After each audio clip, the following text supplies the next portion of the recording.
Well, my name's Dana Huja, and I've been a FS Cut and Color salon owner for 10 years now. It was my 10-year anniversary this past May.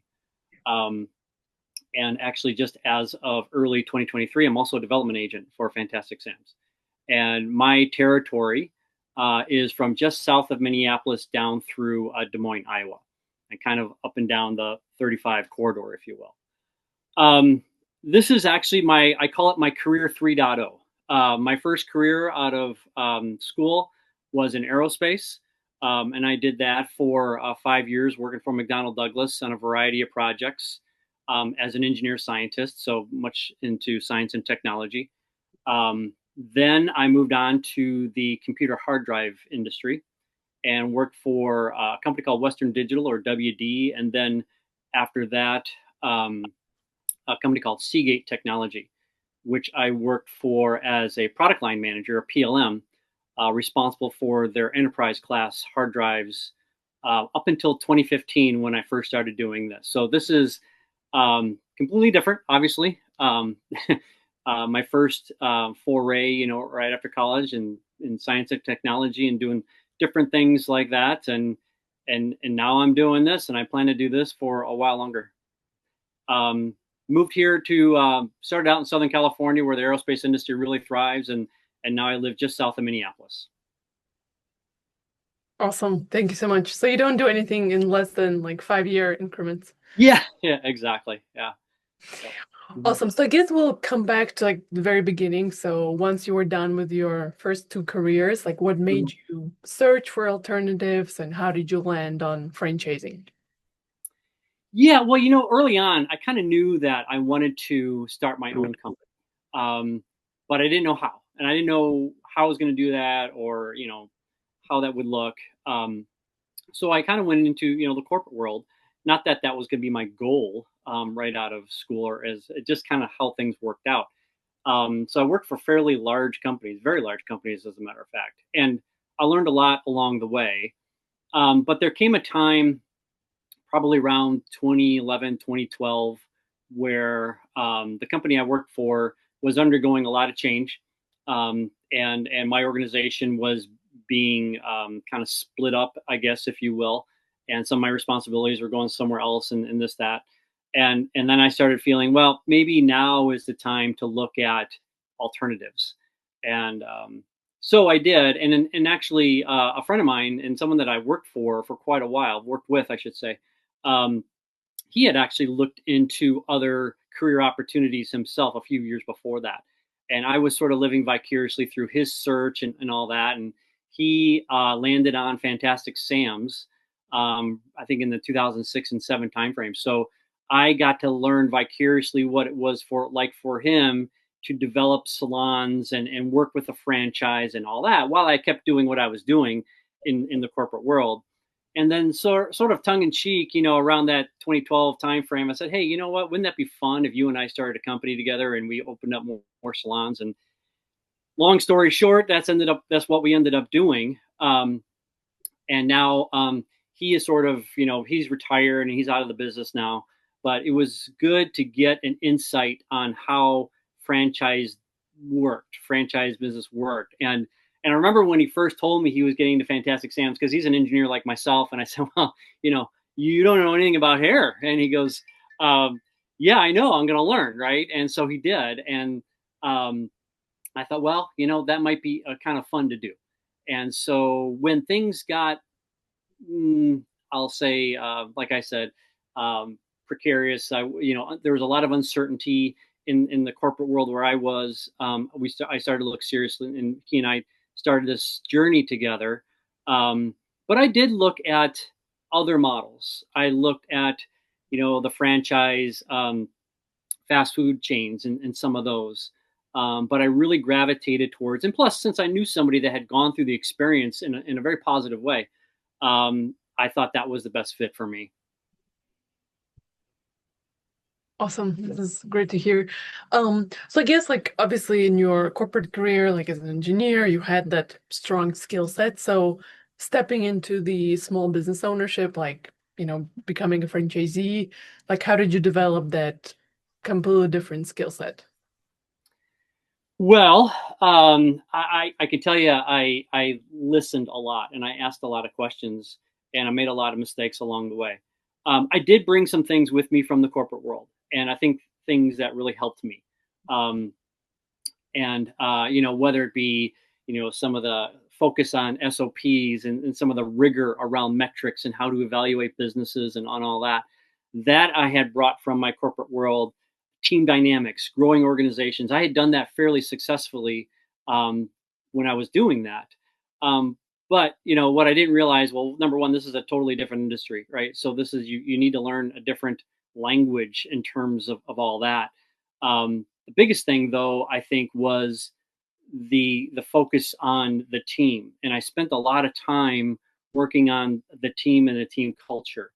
Um, but how I started wasn't actually my original plan. My original plan was that we were going to acquire our first salon, and then I would continue with my corporate job and kind of do this as like a side hustle, I'll say, and kind of get to learn it a little bit, get comfortable with it, and then immerse myself. Once I was, totally familiar with it or comfortable, then I would resign my position in my corporate world and kind of do that full time. Well, the way that it ended up was there would just happen to be kind of a big org change, and my organization was going to get redone. Essentially, a lot of my what I was doing here in the Minneapolis area was going to be moved to Cupertino, California. And so I thought, well, and they offered me a package, or they offered me a different job. I thought, you know what, maybe now is the time to make a clean break. Um, so it kind of changed my plans a little bit. But looking back, I'm glad that it did. I'm glad it happened that way, because what it allowed me to do was immerse myself into it, and I think now, looking back, and when I talk to other potential owners, not that there's other ways of doing it, and other owners have been very successful doing it differently. But what I really valued and what I think helped me was the opportunity, because what I did basically, my last day in corporate world was basically 2 weeks before we took ownership. I receptioned. I came in every day and I answered the phones and I washed the towels and folded the towels and I swept the floors and I, did the laundry. I was there when someone on the team called in sick and we had to compensate. When there was a disgruntled guest, but then I was also there to hear all the great stories. And what I came to learn was how important it was for a salon to be immersed within the community. And by me being there, I was able to meet a lot of the guests who to this day say, "Oh, I remember when I met you that first day," and they become loyal guests and we become part of their lives. And obviously I got my hair cut right up until that time. So, but when I did, I would go in, I get my hair cut.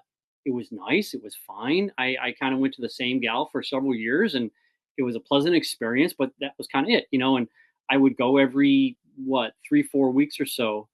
But what I realized there, for a lot of people, it's more than just that. And so what I got to experience when I was there at the beginning was a lot of the people that come in, and they come in once a week, and they get their hair colored, and when they leave, they have a different impression of themselves. It builds self-esteem. So it gave me a different perspective of that. And in that experience, and I did that for 4 or 5 months until we got our second and third salon. The original plan was to acquire 4 to 6 salons in about 5 years. We ended up getting 4 salons in 16 months, right? So again, it was just sort of how things happened to be. And but like I said, I'm glad we did, and it kind of helped the way that informed the way that I make decisions today. Because if I hadn't experienced that, I don't know if I would have had the right perspective to make decisions in terms of marketing and operations and building the team and all that. So, yeah, like something we wonder about like often when we talk to like let's say engineers specifically is that like as an engineer you have like a very specialized skill set, right? And it's kind of like once you stop practicing that, it kind of like goes away a little bit. So I think a lot of people in tech specifically and in, like STEM careers are afraid of that. So I don't know, like if this is relevant for you and if you were kind of like afraid to lose your, engineering skill set and go into something like more generic. Yeah, just if you have any thoughts on this. Well, I should say I wasn't worried about that, but then as it turns out, I use a lot of it. I use a lot of the analytic because what engineers do is they make decisions using analytics, right? And so um, I continue to do that. I continue to look at things that the way that I did things in the past, right? The KPIs are different, the models are different, but it's generally the same type of thing where you're looking to see what what is it? What is the metric to follow that would designate you being a success or not? There are lots of things that over the 10 years that I've come to realize, which is, things such as average ticket revenue, expenses, payroll, all those things, all the services that we offer. We are a full service salon. So when you come in, you're coming in for more than just a haircut. In fact, haircuts are just about 50% of what we do. Most of what else we do is color, treatment, extensions, wax, other things, basically everything from the neck up. And each one of those things have a different profit margin, right? And so you could be profitable with a lower, I'll say, top line revenue, or conversely, you could not be profitable even though your top line is very high. So those types of things, I feel my analytics help me look at objectively. Um, and I think working with my management team, which are creatives, right? They are stylists. They are some that are stylists today, some that are managing stylists. I have a general manager, I have an educator. I've been fortunate enough to build a great team that helps me with that, because sometimes I need to remember that I'm working through my analytical mind, but I'm working with creatives, and so there's that interplay there. But I never really was concerned that I would lose that because I use it today. I just use it differently. Got it. And we have a question from the audience. So how did you find the other salons to acquire once you got the first one? Yeah, well, here in the Minneapolis area, there's a fairly large network. And I think Minneapolis is one of the largest regions for FS cut and color in the country. And so I got to know some of the owners um, pretty quickly. We would have some meetings, we have some events where we would get together and network, that type of thing. And when I came on in 2014, 2015, there was a huge build out in this area in 2002, I'll say, through 2007. And Tom Boytz, who was one of our CEO at during a period of time, he kind of started this region and went from 0 to 119 salons in a very short period of time. So when people started to buy in and start their salons around that time frame, a license is 10 years. So I was coming in right at the end of that 10-year period, and many of the owners were just retiring. They're moving out of state. And so there became some, businesses that were available. And so I took a look at those. And again, my engineering, right? I did my homework. I looked at the market. I looked at the competition. I looked at the lease. I ran the analytics. I did best case, worst case, most likely. I did all that stuff that engineers would do. And then we came up with, the locations that we wanted. Pragmatically, I wanted them close to where I lived, right? So I didn't have to drive 2 hours to get to a salon because I knew I wanted to spend some time there. Um, but yeah, I learned through the network in the area which ones were available. They approached me um, because they saw from the first one what I was doing, and actually I worked with the regional office. That's how we kind of got acquainted. They did a great job supporting us and kind of letting us understand what it takes to get into the business. We talked to other owners who had actually been in the business for a while, or those that had just gotten into it, so we can kind of see where you can start and where you can go. We talked to those that were successful. We talked to those that were struggling, and we kind of see the differences in how they were doing things. So I kind of had an idea that I think I could do this, right? Because I can see both sides of this, and I can do what it takes. But yeah, they approached me after the first one. We were able to turn that one around. Um, I feel like fairly quickly. And then when they build this, when they build a business, they build a salon. They just don't want to let it die, right? Because they want to make sure that both the team and the business, it's their legacy, if you will. So they contacted me and we looked at it, and the ones that we thought would have the best possibility of success, we took them up on it. Right. Thank you so much. And I guess on this topic, like, so you've started like de novo locations and then you acquired. So how do you view these two pathways? Like, I think a lot of searchers in the audience, they kind of like have this idea of like buying a cash flowing asset. It's Yeah. already functional. You don't need to set it Hmm. up, but they're kind of like trade-offs on both ends. So you've Yeah. done both. Yeah, well, actually, all the salons that I own myself and acquired were existing salons. I have opened other ones as a development agent from scratch, right? And so, but I do definitely see the differences. Then they are very different, right? You're absolutely correct. But I'll say there are pros and cons to both, right? What I had thought, maybe naively, was I would look at a set of financials, numbers. I'd look at their what's called a dashboard, look at their metrics, all that stuff again, and I'm thinking, oh, this is great. I buy the business from him.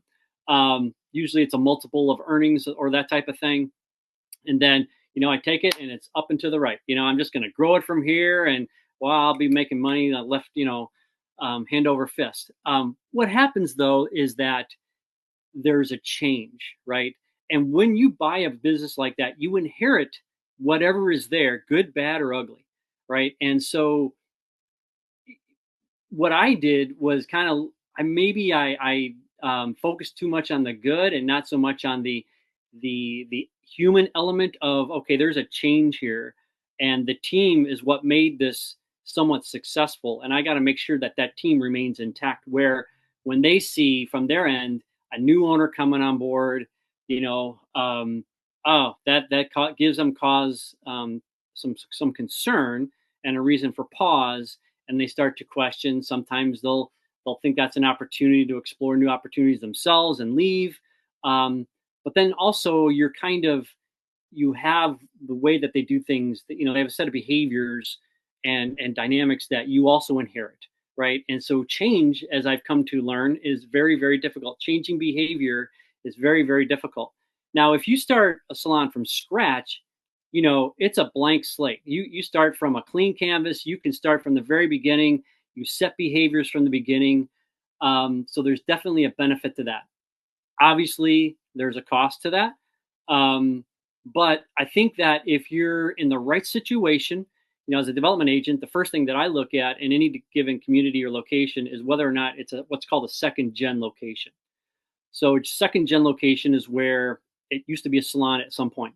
So you have the electrical, the plumbing, you got the 200-volt service already going in. You have everything basically there. It might need some reno, but the cost is a lot less, and yet you still have the advantage of starting, with a clean slate and being able to develop the culture the way you want it, versus trying to change something that you may not have really liked, in the beginning of it, because you really don't know the culture until you get in there and you meet the people and you live it, like I did, and then you can kind of see how things work, right? A lot of times, the way the transition happens is it's a very sudden event where the existing owner basically calls a meeting from the team.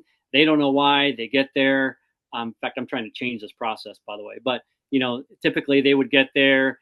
The owner would tell them, well, I'm sorry, I sold the salon. Here are the reasons why. I'm retiring, I'm moving, whatever. And oh, by the way, Dean is your new owner. Here's Dean. I'm going to let him introduce himself. So basically, it's a simultaneous transaction where they hand out their last paychecks and I'm handing them, offer letters at the same time. So they're being released from one company, being hired by another company, and they just go, what just happened? Right. And I'm trying to tell them nothing's going to change and all that. Well, really, I'm thinking things will change. I just don't know what yet.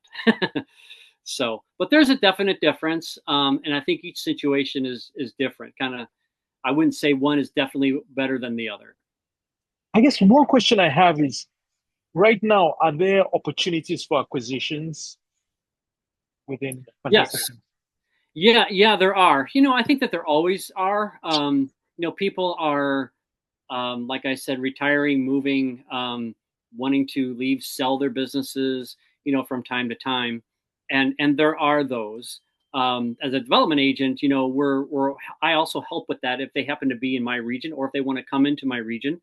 The corporate team is a huge asset in that, and they will help facilitate anytime that someone decides, I'm at the end of my license, and I don't know, I'm 65 years old and I'm going to move to Florida, and I would really like help selling my salon. And then they kind of contact me, and I work with them, and we look to see if there's other either existing owners that want to expand or new owners that want to get into the business. I do then an analysis like I would my own salon to see where things are, and I work with them to figure out for them what's the best way to go.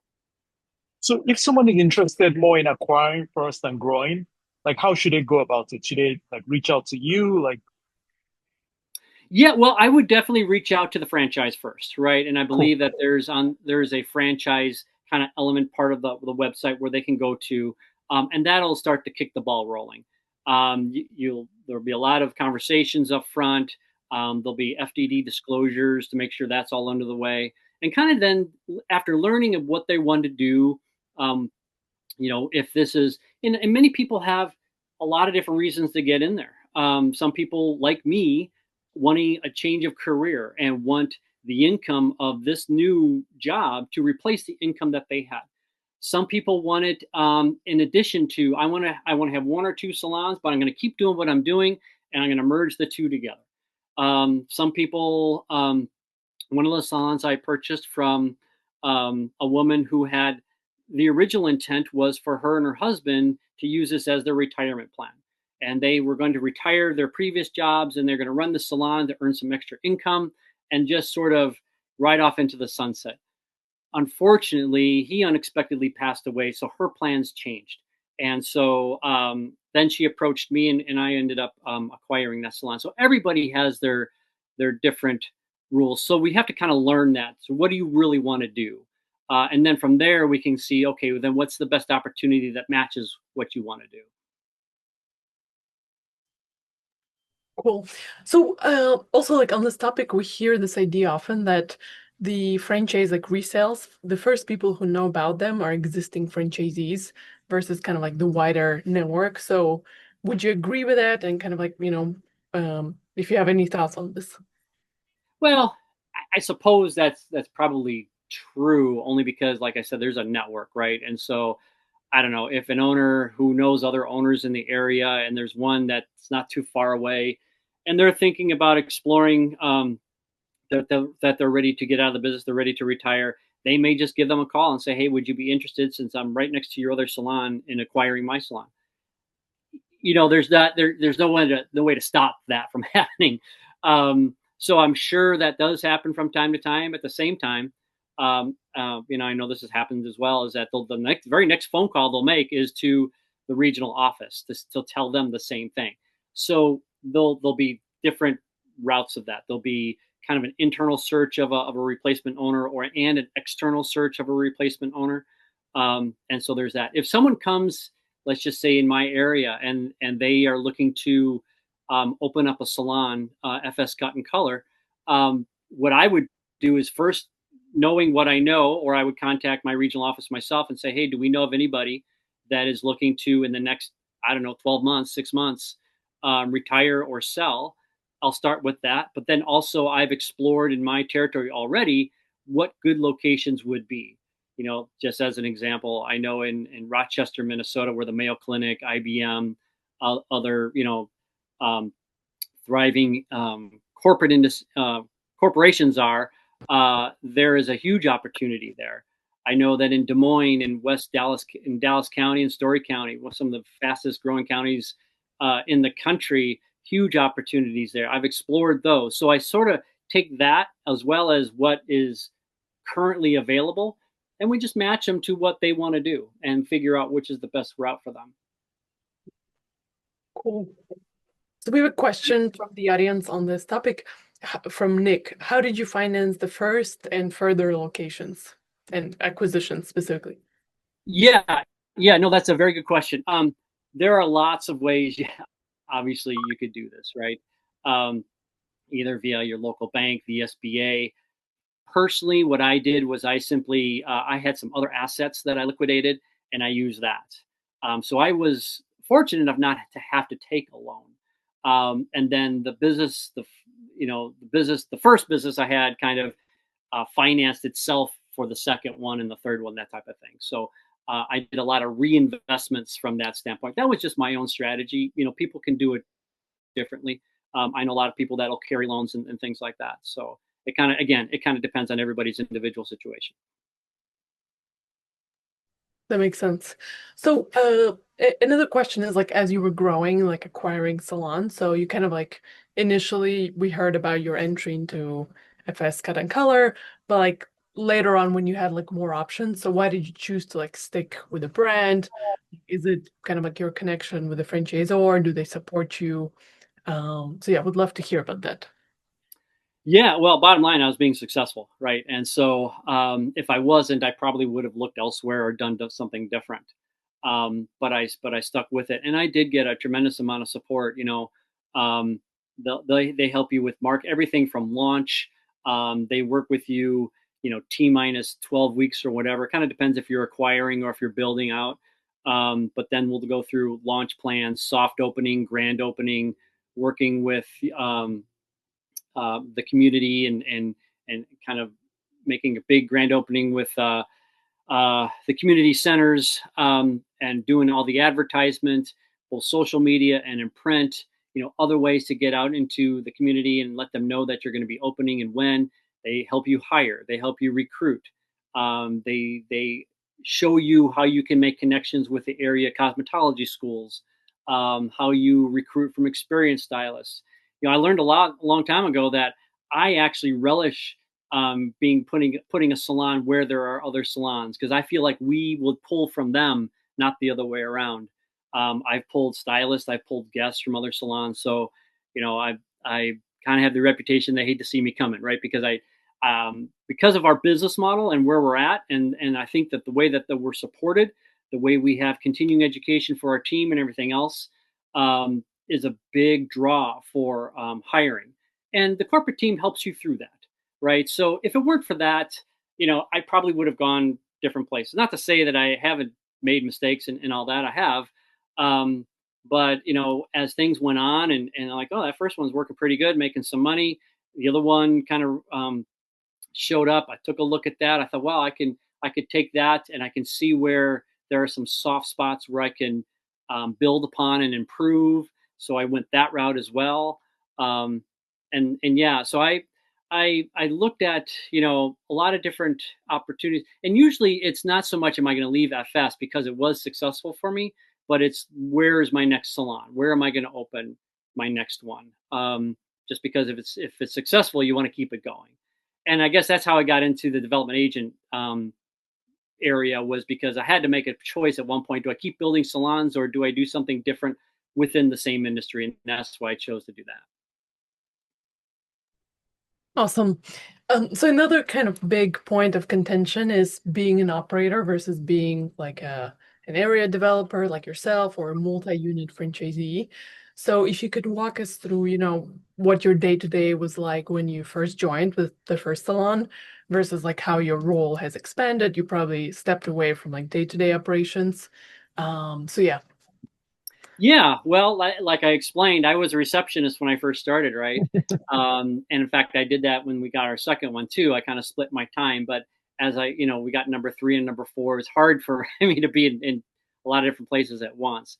I knew at that point that I needed to build an infrastructure, so I was able to bring on a general manager that would kind of run the day to day.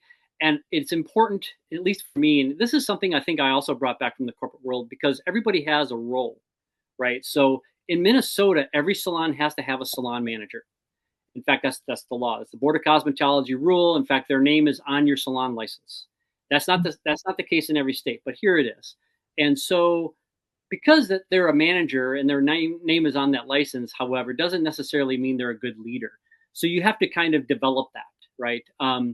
And so you have a salon manager, and in many cases, in all cases, I have an assistant manager, a product manager.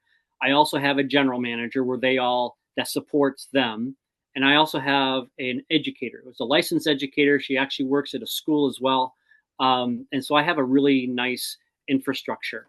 So what that allows me to do is work more into the development area, the area development area, role. And so I still work day to day, though. I put in, I talk with them almost daily, if not daily. I meet with all of my managers weekly. We go through, most of the time we're talking about the team, because that's got to be your number one focus in the salon culture. But then also, we run product promotions. We bring on new products. We talk about new styles, technologies, services, things like that. There's that day-to-day tactical stuff that has to get done. And they understand that's their job, is to do that. My general manager is to look at like the next 6 months. Like, so are we positioned well for a launch of a new product? Are we positioned well for the training aspect of it? Do we have people that need training in certain areas? How do we get them that training? Do we need to have a team meeting, which we do? Do we have to have a manager meeting, which we do? We run contests a lot within the team. There are things that we get involved with our community. So that our general manager is focused on. I'm the strategic guy, right? So I work on beyond 6 months, and I work on, okay, are we well positioned for something that's going to be changing in the industry in 1 to 3 years? Where do we make price changes? Where are costs going? Those are the types of things that I worry about. But now, after getting, building this team, I'm now able to spend more time as a development agent, working with other owners and kind of going through what I had gone through with them. Right. And that's really what I do. I would say is probably 40 to 50% of my time is on that. And the other half of my time is still working with my existing salons. But, I know that the day-to-day is in good, even the recruiting, I've kind of delegated to my team, and they do that. They do a very good job of doing that, and also a very good job of keeping me informed of things that I need to be informed with. But so as time goes on, I need to, even though I was immersed daily and there daily when I first started, now that 10 years later, and I'm fortunate enough to have people that are still with me after 10 years, which I kind of carry as a badge of honor. I feel like something must be going right if that's the case. But because of that, I'm able to focus on, opening other salons for other owners, developing regions, looking strategically in this area of the country that I'm responsible for. Thank you. And we have a question from the audience. So one of the major risks in buying into franchise and wanting to scale is that territories around you are sold or being sold, or that other operators wouldn't want to sell, and you're not in control of these things. So independent businesses do not have those growth constraints. What do you think about the risk?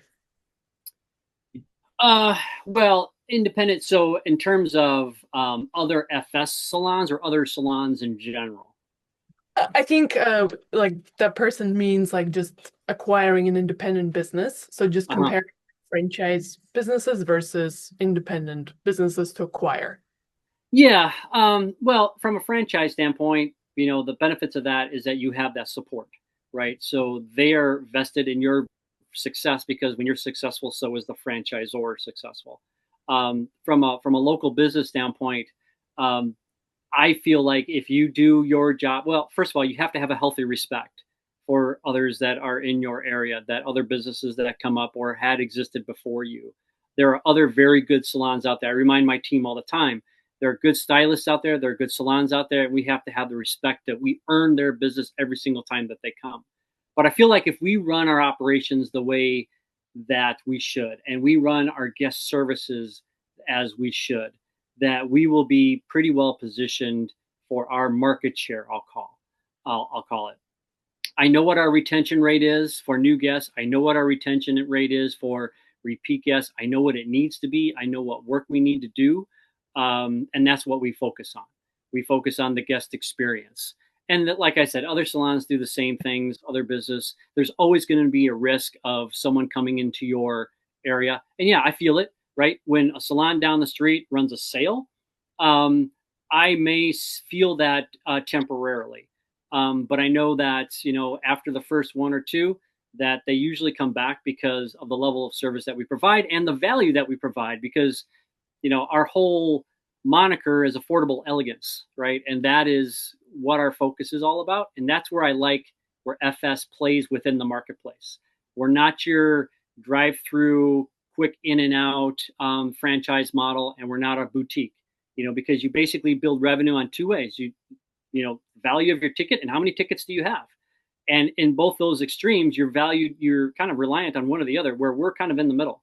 So I have different knobs to turn and switches to flip depending on what I need to do. If I need to increase my guest count, I can do certain things. If I need to increase my average ticket, I can do certain things.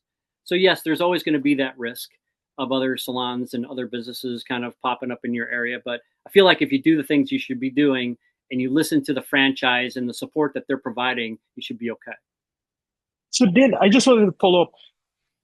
So if a searcher sort of came to you, the corporate officer to you, and said, I want to, let's say, open one or two now, but this is my growth plan.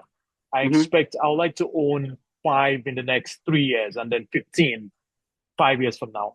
Is there a way to structure it so they will have that optionality, so those territories don't get sold to other people? Is there a way to help them reserve territory for their intended scale? Yeah. I'll be honest, that doesn't happen all that much. I can remember maybe once where that happened. And I'll just say at this moment, there's, plenty to go around, especially now, right? So COVID, unfortunately, hurt a lot of businesses like ours, right? It closed many of the small businesses, many franchises, not just in our industry and not just FS, but everywhere. And so it's only now that we're recovering. We're kind of getting back to where we were. We're expanding in developing communities and that type of thing. And yes, I will basically take a look at, and there have been times where I've been talking to a couple of owners and they're kind of interested in overlapping areas. And I'll say, well, let's see, the agreement says that there will, and don't quote me on the number, but I'm going to say it's, no FS salons should be within like 2 miles, closer than 2 miles together. Maybe it's 1.5 miles, but it's something like that. Honestly, I think that something would be more comfortable in the maybe 3 or 4 or 5 mile, space. So I will look at that. And in fact, I work with commercial real estate brokers and I've given them that direction. And they've given me several options to look at. And there'll be several times. In fact, I think this coming weekend, I'm going to go with him to look at a couple opportunities in my area for some owner that would come up. Because what I always like to have is an option, right? And I already have 2 in Rochester that I know if someone came to me today and said, hey, I'm really looking at Rochester, I got a couple that are ready to go. Now, on the other hand, because there's nobody, because a lot of, this is a process. This is, there's a lot of things to consider and people will take their time as they should to decide whether or not to get in this. So in the meantime, the developer isn't just going to say and wait, right? They're just going to take whoever is the first one to come that meets their requirements that will sign and give them a commitment. But I always have options that look around, and I look to see that there's I'll say a good space in between, and that we don't necessarily compete with one another. But there really is plenty to go around. Of course, and I haven't had it happen yet, but if someone says, I want this store and I also want this store, well, then maybe we'd have to have a discussion. But so far that hasn't happened. Sounds great. And is it fair to say, like, it seems partly why we position this for searchers is kind of like when you talk about there's opportunity to buy locations and you're transitioning, FS is transitioning a little bit from single owners to more multi-unit owners. Is that correct? Yeah, I mean, that's always been kind of the appeal with FS is that you have a very easy way to expand. As a matter of fact, when you sign like a MUTA, multi-unit agreement, it's a lot more cost effective to get multiple licenses. And again, it kind of depends on what you want to do. If you know that you're going to want this to be a replacement of what you had done before or be a major investment that you're going to grow, then by all means, it makes more sense. And it's just math, right? To understand that, well, yeah, I should get multiple licenses right now. In the process of deciding that, I would probably meet with them if they're in my territory, and I would say, hey, well, look, there's a location over here, there's one over there, and by the way, this other owner is looking to retire in a couple of years. We have some options there. I it would be interesting to see if they would sign multiple leases at the same time. I don't know if I would recommend that, especially if a build out is required. However, and I kind of approach it if it were me, right? I approach it if I can't tell someone that this would be a good idea if I myself wouldn't do it, right? So having lived it myself and know what's involved, I'll say, well, maybe what we do is we start with this location. This can be your mothership, if you will, your central hub. And then from there, there's a spoke out here, there's a spoke out there, that's maybe 10, 15, maybe 20 miles away. But nonetheless, you can kind of consider that the same region. And also kind of depends on where they live, right? They don't want to live across the country. They want to live probably within that same network. So that's where I would look, and I would help them show these options. And then if they see, okay, so I know I want this one, I think I can execute that one fairly shortly. And then I would like that one. But if that one didn't work out, I can go to this one or that other one. And oh, by the way, Dean's also looking in Northfield, Faribault, Owatonna, other areas in our community that are ripe for either replacing a salon that was there pre-COVID and never came back yet. And there's a shortage of salons, and you can look at the numbers. The numbers will tell you, and I would just show them that numbers. I go through my own analysis, and I would say, well, look, this is how it would look. This is when I think you would break even. This is what I think the investment would be. These are the numbers that you'd have to hit. This is what you would have to recruit. All of that would go into it. So we have a question from the audience. So the question is like, what was it about the economics and business model of Fantastic Sam's that you liked? From perspective of a searcher, it's somewhat discretionary. It's repeating, but it's not recurring. It has like a high fixed cost, and the customer is likely to develop a relationship with the stylist versus the salon. So what are your thoughts on this? All of that is probably true. And I'm sorry, go back to the original question. So what was it about the economics and the business model that you liked? Right. Given those yes. And I kind of hit on it a little bit before, but what I liked about where FS Cut and Color is positioned is that it is in the sweet spot, right? It's not your lowest cost provider. It's not your most expensive provider. It's comfortably in the middle. I can let and what the thing that I tell my team is that I want them walking out their door feeling like they just stole something, right? I've had many experiences where people have come from other boutique salons into our salons, and then they post about it. They're all excited because they've gotten better service, a better result, and spent a third of what they used to spend at their previous salon. Then I know that I have them as a customer for life. The economics of it was just that, right? I know that as an industry that, this is what you call recession proof. I'll give that air quotes because it's, we all learned that there are times where you will change your behavior in terms of what kind of services that you get. You might try something, during COVID. We found that a lot of people, especially women, went without color services for a long time. After the salons opened back up in Minnesota, we were closed for 3 months. And I think roughly 8 to 10% of the women in that area at that time, now they seem to be coming back now, but decided just to go natural, to go their natural gray. And that was sort of a style, right, in the 2022, 2023 timeframe.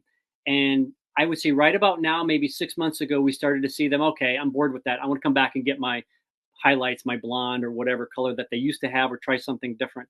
But the economics of it is that, if we need to increase our average ticket, we focus on color. I know from a fact that when a business is successful, when my businesses are successful, we hit 30% of our revenues from color. Why that's important is because that's a high profit margin. We make more dollar per minute in doing color than we do haircuts. Haircuts, believe it or not, is actually the least profitable thing we do. It's not quite a loss leader, but it is something that you need to understand so that when they come in for a haircut, we interest them in a treatment. We talk about, they do a consultation on the health of their scalp, the health of their hair. We tell them which treatments would be better, make their hair healthier, more vibrant, retail product is the most profitable thing we can do. We talk about that all the time, and we have those options. If I'm one of those franchises that is volume based, in and out, it's a different business model. You are measured on time. They need to be in and out. And believe me, I know this pretty well because I've hired some from there and I've talked to some owners. They need to be in and out in 12 minutes. If they're not, they get, the stylist will get written up. They expect a 20% return rate because they're so fast, they don't quite get the detail that they need to get. If they wanted something like a shampoo or a hot towel, that's an extra service. That's called VIP or something else. And so I'm not going to say that that's wrong. It's just different, right? And that there are obviously very successful salons that do that, but it's just different. And I just don't want to be tied to that. On the other hand, a boutique salon, they may get 5 guests all day, right? But their average ticket is $300 or $400, right? My average ticket is between $45 and $50, and my average guest count per day is between 35 and 40 guests per day. So if I wanted to increase guest count, I can run a promotion on haircuts. If I wanted to increase my average ticket, I run a promotion on color because I do both, right? And that's the one thing, and we do both very well. And that's why I like the position of this particular brand, was because I wasn't confined to just one of those areas. So I think now getting closer to the area developer role. So what are kind of like the details, the economics, like any, restraints that you have, or just like how has your job kind of like changed? Well, it's definitely changed the amount of time that I spend. Like I said, and I had to make this decision back in 2020. So the reason I'm in this role right now is that it got brought up in 2022 at our convention. And Tom Boyce was our CEO, and he got up on stage and he talked about this, what you call area developer. It's called a development agent. It's not a regional owner, but it's something similar. And so we don't report to the franchise. We don't work for the franchise. We are an independent contractor, I'll say. So we get 1099. And then what happens is when a license is sold in our territory, we support someone. We get a portion of that license fee, and that's how the economics of that works. And so, but when it was announced, and I'm looking at Tom, and I'm like, that's a lot of work. That's I'm thinking to myself, what I would have to do to make that successful. Well, you got to know what you're doing, number one. And I'm not a sales guy. I'm an engineer, right? So I can't go talk about something that I don't feel is true and real. I have to do the analytics myself, and then I can share that. And if the analytics make sense for me to do something, well, then I can share that in a positive way. And so I know it takes a lot of work to do that. So I'm listening to this, like, I don't know if I can do that. And then, so I came home later that fall. Kim Amadon was in our area, and she goes, "Hey, Dean, let's go have coffee." And I said, "Okay."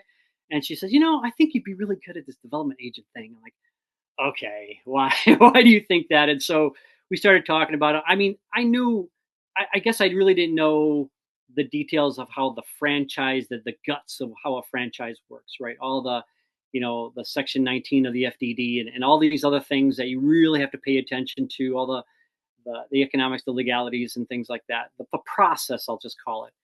And so she tried, she talked to me. She probably talked to me, I don't know, 3-4 times until finally I thought, okay, so how does this work? How would I? Well, we would kind of give you a territory, you'd buy into a territory.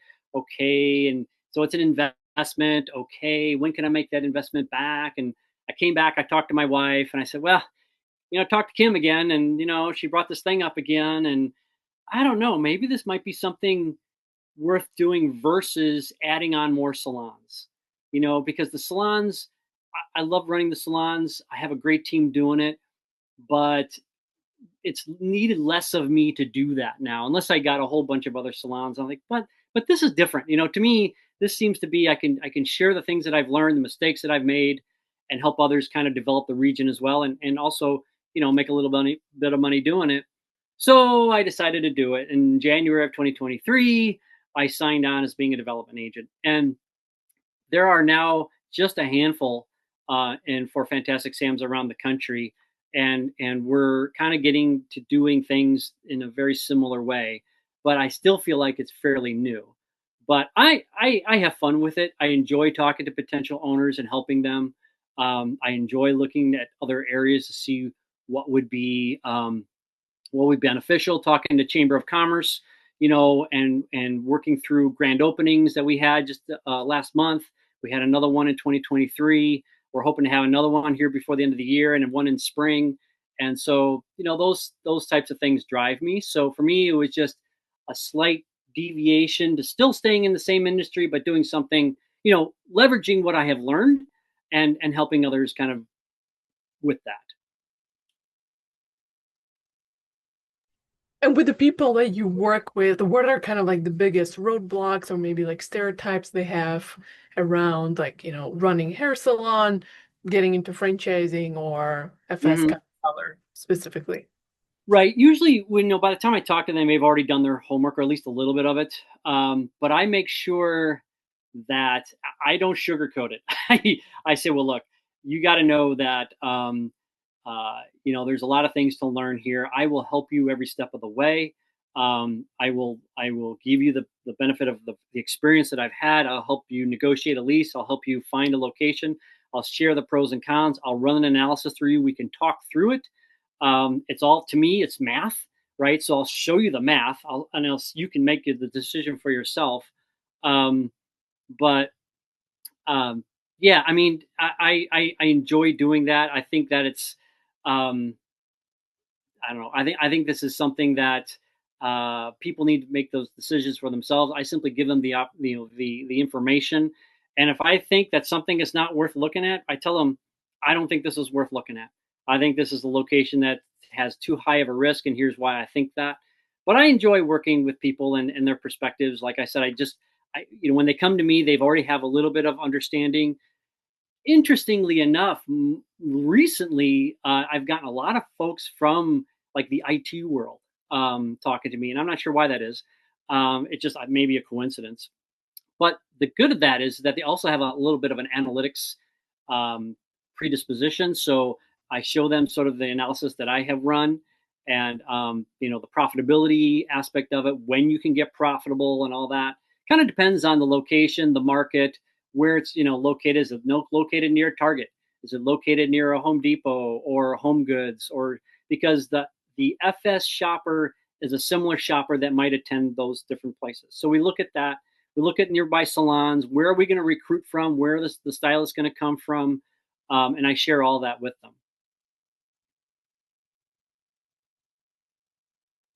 Awesome.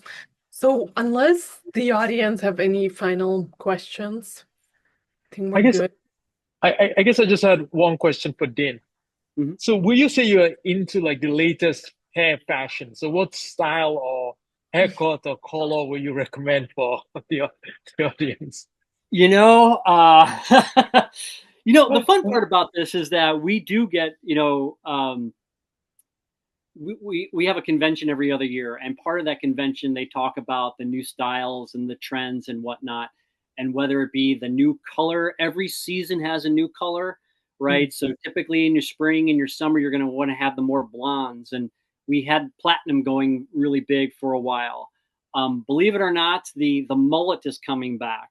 Wolf cuts for women have been around for quite, probably a year now, and they're still going strong. Um, Perms are coming back, believe it or not, but different types of perms, right? Not your curly grandma perms, but you're more of a wavy perm that can.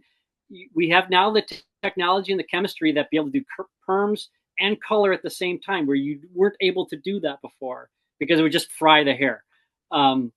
So yeah, those are we every fall, we'll get like the local high school football team to come in and do frosted tips. Frosted tips is still a thing. I mean, I thought that was like, 2005 kind of deal, but things come and they go. It's really interesting to watch, and my team likes to keep me up on it. And when they cut my hair, they like to, hey Dean, should we do something a little different? I'm like, I don't know. So, but it is kind of fun from that standpoint. A lot different than what I'm used to in the rocket world. Cool. Well, thank you so much for breaking everything down. And yeah, I guess like as a final step, kind of like what's the best way to get in touch with FS Cut and Color or you specifically, like for people who want to learn more? Yeah, well, I'm certainly able to leave with you, and maybe you can disseminate my information. I'd be happy to talk to anybody about what the next steps would be. We have some sales folks that would also be a very good resource and ability to help. But again, our website has a franchise link to it for those that are interested in becoming a new salon owner. And then there's always a way. So there are multiple ways of approaching that. But I can certainly leave with you my information, and I can help them in any way that I can. Awesome. Well, so we'll share that in a follow-up email then. Okay. Thank you very much, Dean. Thank you, Dean. Thank you, Thank you. everyone.